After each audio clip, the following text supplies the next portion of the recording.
مسمہ دیکھیے کہ مکتب اہل بیت میں بھی ہیں اور مکتب اہل بیت میں بھی ہیں جس جگہ بیٹھے ہوئے ہیں یقیناً یہ تو ہے ہی مکتب اہل بیت، یہ تو مدرسہ اہل بیت ہے. تو پتہ ہونا چاہیے نا کہ مکتب اہل بیت کی بنیاد کیا ہے.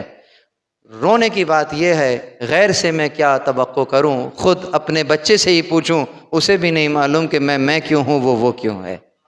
یاد رکھیے گا مکتب اہل بیت اگر مکتب اہل بیت ہے تو اس کی بنیاد میں ماتم نہیں ہے، اس کی بنیاد میں تعزیہ نہیں ہے.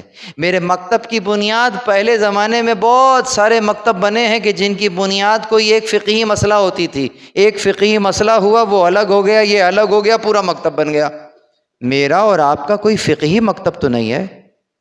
یہ بھی تاریخ نے ظلم کیا ہے کہ آپ کے مکتب کے رہبر کو فقط فقہ سے جوڑ کر بیان کیا ہے کہ امام جعفر صادق جو ہیں وہ ان کے فقہ کے جو ہیں وہ امام ہیں. وہ یقیناً فقہ کے امام دوسروں کے لیے ہوں گے، ہمارے لیے تو امام زمان، اس دور کے لیے تو امام زمان ہے، اس دور کے لیے تو حجت زمان ہے. یعنی حضرت امام صادق کا جو تعلق ہے وہ تو اس بارہ دری سے ہے جو ہمیں رسول اللہ کے یہاں سے مل رہا ہے. یعنی کہ یہ دین قائم اس وقت تک رہ سکتا ہے کہ یقیناً جب تک کہ 12 خلفاء نہ ہو. یقیناً میں تو اس انداز سے انہیں لے رہا ہوں. لوگ ہیں جو انہیں فقط کسی ایک ٹاپک سے جوڑ رہے کہ فقہ کے امام ہیں، تو پتہ چلا یہ تو فقہ کے امام ہو گئے، تو وہ حدیث کے ہو گئے، تو وہ فلسفے کے ہو گئے، تو وہ فلاں ہو گئے. اتنا عامیانہ کر دیا امامت کو. میرا تعلق اس مکتب سے ہے کہ جہاں امام لوگ نہیں بناتے اللہ بناتا ہے. یہ میرے مکتب کی بنیاد ہے. یعنی جہاں پروردگار عالم نے ادھر فیصلہ کیا انی جاعل فی الارض خلیفہ، میں بنانے والا ہوں زمین میں خلیفہ. کون بنانے والا ہے؟ یہ پروردگار جب کہہ رہا ہے نا انی، اور بعد میں کہہ رہا ہے جاعل، یہ جاعل فاعل کے وزن پر ہے. جو ادبیات کے طلاب ہیں وہ میری بات کو بہت اچھے سے سمجھ رہے ہوں گے. فاعل کے وزن پر جاعل ہے. اس جاعل کے شروع میں جب انی کا اضافہ بھی ہو رہا ہو تو اس کا مطلب یہ ہے کہ ایک خاص مقام کی طرف اشارہ ہو رہا. میں یہ جو جاعل ہے یہ میں، یعنی کہ کیا؟ یعنی پروردگار عالم اب یہاں کوئی خبر نہیں دے رہا، استحقاق کا بیان کر رہا ہے کہ اگر کوئی زمین میں خلیفہ قرار دینے والا ہے تو وہ میں پروردگار ہوں. تو امامت is not the public institution, it is the divine institution. یہ اس وقت کا فیصلہ ہے جب آدم ابھی مٹی اور پانی کے درمیان ہے، ابھی روح نہیں پھونکی گئی ہے، اس وقت اعلان کر دیا گیا. روش بدلی نہیں. آدم کے بعد نوح آئے اور ہوتے ہوتے بات ابراہیم تک پہنچی.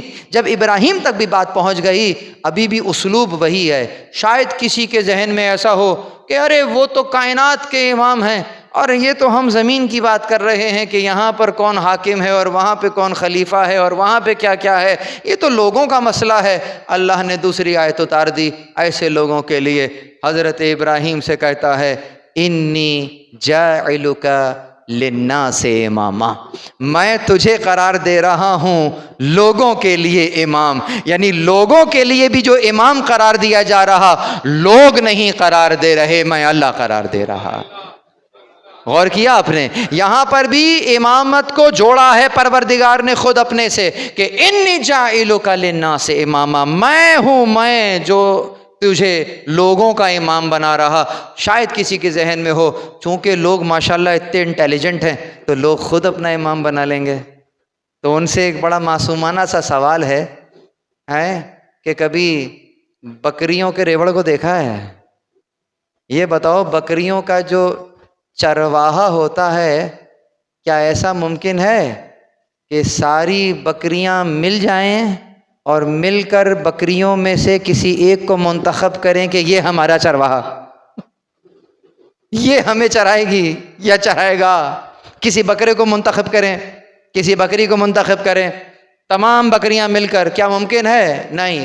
ان تمام بکریوں کی عقل کو جمع کرو تو کیا وہ کسی ایک انسان کے برابر ہو سکتی ہے؟ چونکہ وہ رہبر ہے، ان کی رہبری کرنے کے لیے ہے.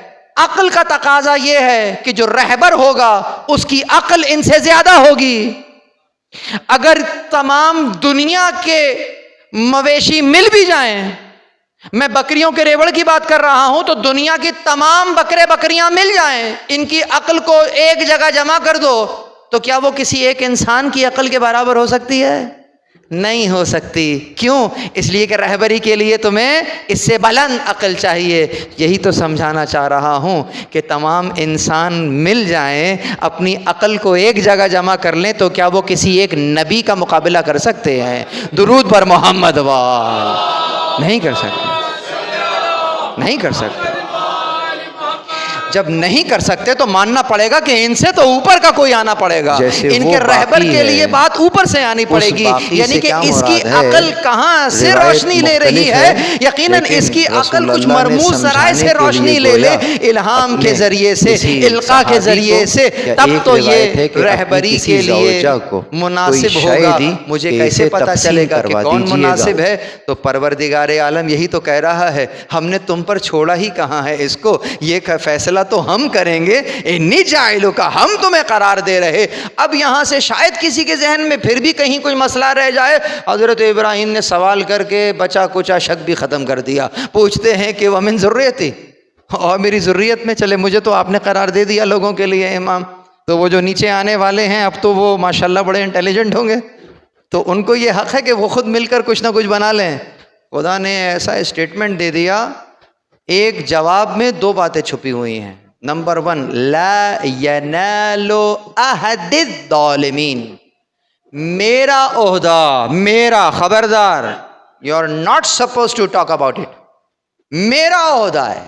تم کون ہوتے ہو فیصلہ کرنے والے؟ لا ینال عہدی، یہ جو یائے نسبتی ہے یہ پروردگار نے اپنی طرف موڑی ہے. لا ینال عہدی الظالمین، یہ جو ظالمین ہیں ان میں میرا عہدہ نہیں جائے گا. دو باتیں سمجھ میں آ گئیں. ایک تو عہدہ لوگوں کا نہیں، خدا کا ہے. اور اصول قرار پا گیا. نام تو نہیں لکھا نا کہ کن فلاں میں جائے گا فلاں میں جائے گا، نام نہیں لکھا، اصول ہے. اصول کیا ہے؟ ظالم نہیں ہوگا. ظالم کون ہوتا ہے؟ ظالم وہ ہوتا ہے جو ظلم کرتا ہے. ظلم کیا ہوتا ہے؟ ظلم کا مطلب ہوتا ہے کہ شے کو اس کے مقام سے ہٹا دینا ظلم ہے، اور شے کو اس کے مقام پہ رکھنا عدل ہے. پروردگار کہہ رہا ہے ظالم میں عہدہ نہیں جائے گا. اس کا مطلب یہ ہے کہ خود میرا وجود بھی تو ایک حق رکھتا ہے. اس وجود کا حق کیا ہے؟ وَنَفْسٍ وَمَا سَوَّاهَا فَأَلْهَمَهَا فُجُورَهَا وَتَقْوَاهَا قَدْ أَفْلَحَ مَنْ زَكَّاهَا وَقَدْ خَابَ مَنْ دَسَّاهَا. اس نفس کا حق کیا ہے؟ کہ وہ کامیاب ہو رہا جو اس کو سنوارے گا. تو نفس انسانی کا حق یہ ہے کہ اسے سنوارا جائے. وَقَدْ خَابَ مَنْ دَسَّاهَا، وہ ناکامیاب ہو گیا جو اسے خراب کر رہا ہے، وہ برائی کے گڑھوں میں دھس گیا. سمجھ میں آ گیا کہ نفس کا حق یہ ہے سنوارا جائے. تو بتاؤ جب کوئی گناہ کر رہا ہو تو وہ نفس کو سنوار رہا ہے یا دساہا کی منزل پر لے جا رہا ہے؟ اب اگر دساہا کی منزل پر لے جا رہا ہے تو مجھے کہنا دیجئے کہ جو گناہ کر رہا ہے اصلاً ظلم کر رہا ہے، یعنی گناہگار اصلاً ظالم ہے. پروردگار کہہ رہا ہے لا ینال عہد الظالمین، میرا عہدہ ظالمین میں نہیں جائے گا. تو گویا یہی کہہ رہا ہے نا کہ میرا عہدہ معصومین میں تو جا سکتا ہے، ظالمین میں نہیں جا سکتا. درود بر محمد وا. یہ دیکھیں،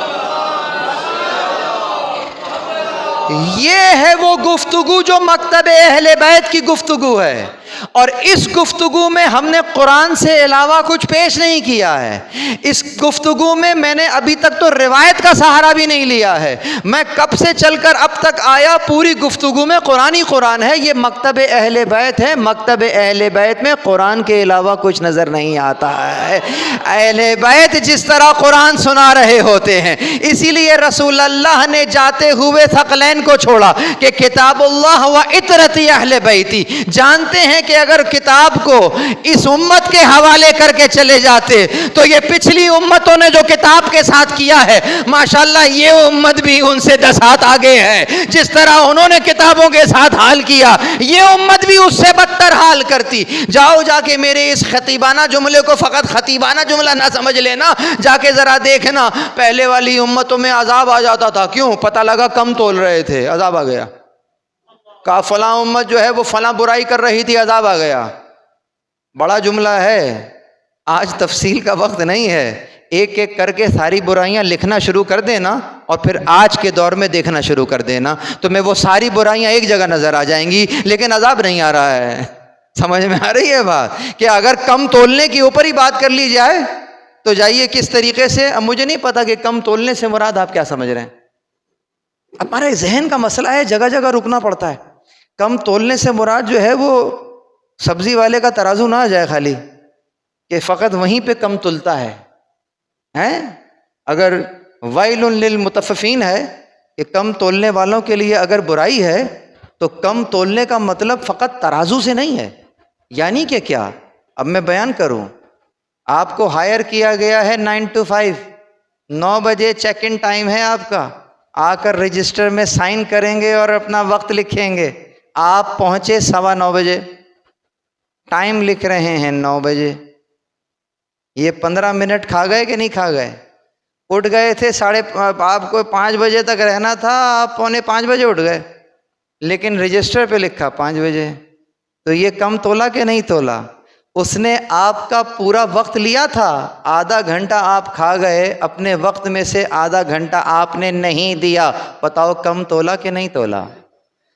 اس طریقے سے اگر دیکھا جائے کہ آپ نے جو کمٹمنٹ کی ہے وہ کمٹمنٹ تو آپ نے پوری نہیں کی, تو وہ جو آیت وہاں ویل للمطففین ہے اس کا تعلق فقط اس ترازو سے نہیں ہے, یہاں پر بھی جڑ جائے گی کہ وہ جو اپنی امور میں کوتاہی کر رہے ہیں نا, یقیناً برائی ہے ان کے لیے. تو اس کو ایک ریلیجیسلی یعنی کہ موحد جو ہے اس کے لیے کسی CCTV کی ضرورت نہیں ہے, اس لیے کہ اس کے لیے مرصاد خود پروردگار ہے.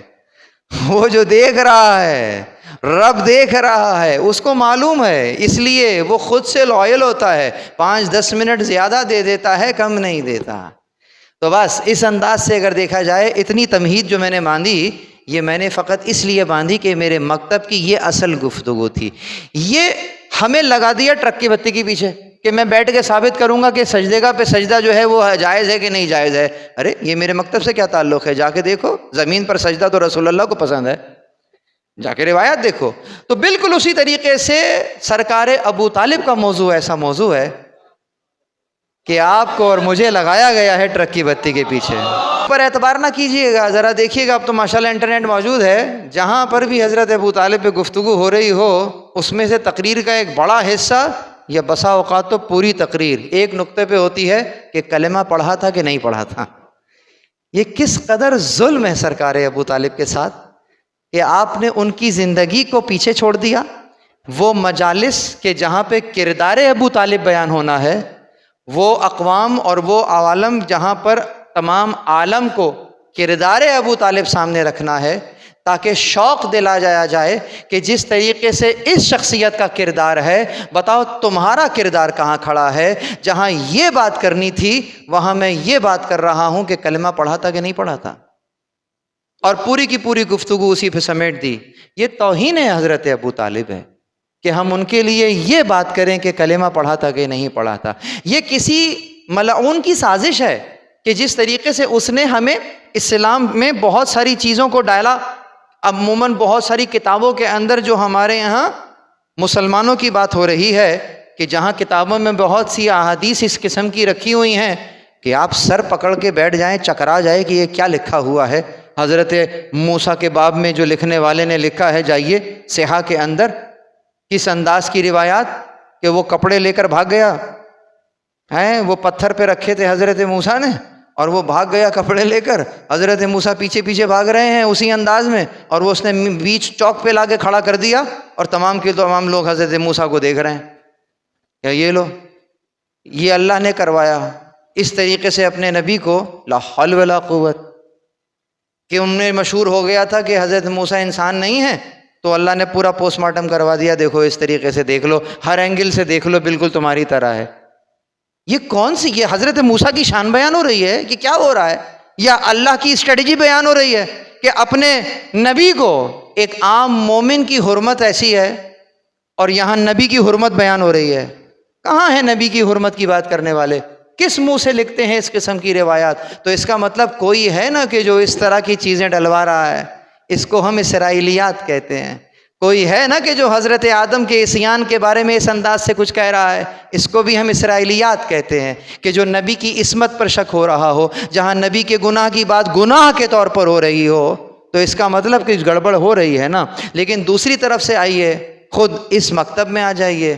اب یہاں پر ہمیں بہت ساری چیزیں اکثر جگہوں کے اوپر چند روایات نظر آتی ہیں کہ نظر آ رہا ہے کہ اس کا اصلاً مکتب اہل بیت سے تو کوئی تعلق نہیں، یہ کہیں سے امویات ہیں جو امٹ کر یہاں پر آ گئی ہیں۔ نئی ٹرمنالوجی لے لیجئے، امویات، وہ تھی اسرائیلیات اور یہ ہے امویات، یعنی کہ کسی اموی نے کوئی ایسا قلم چلایا ہے کہ اس قسم کی چیز لکھ دی ہے کہ کہیں اہانت ہو جائے، کہ جو رسول اللہ کی شان بیان کر رہا ہو تو وہ اس انداز سے کہہ دے کہ مدینہ میں خیر الورا کھیلتے تھے، اور وہ رسول اللہ کی ریس لگوانا شروع کر دے کہ جناب یہاں سے دوڑ تھے، وہاں دوڑ ہوئی تھی، اور یہ میراتھن ہوئی تھی، اور وہ جیتا تھا، اور کیا جیتا تھا۔ تو اس انداز کی اگر باتیں ہمیں روایات میں مل رہی ہوں تو سمجھ جائیے گا کہ کوئی امویات ہے کہ جس کا قلم چلا ہے اور وہ حضرت کی شان میں اس انداز سے اہانت کر رہا ہے۔ تو بالکل قلم چلانے والوں نے کچھ قلم اس انداز سے بھی چلا لیے کہ سرکار کے لیے ایسی باتیں لکھ رہے کہ کلمہ پڑھا کہ نہیں پڑھا، اور ہم مشغول ہو گئے اپنی پوری توجہات اس طرف مبذول کر کے۔ ہم امید کرتے ہیں کہ ہماری یہ ویڈیو آپ کو ضرور پسند آئی ہوگی۔ اس ویڈیو کا اگلا حصہ دیکھنے کے لیے چینل کو سبسکرائب، شیئر ضرور کریں تاکہ ہماری آنے والی ویڈیو آپ تک بر وقت پہنچ سکے۔ شکریہ۔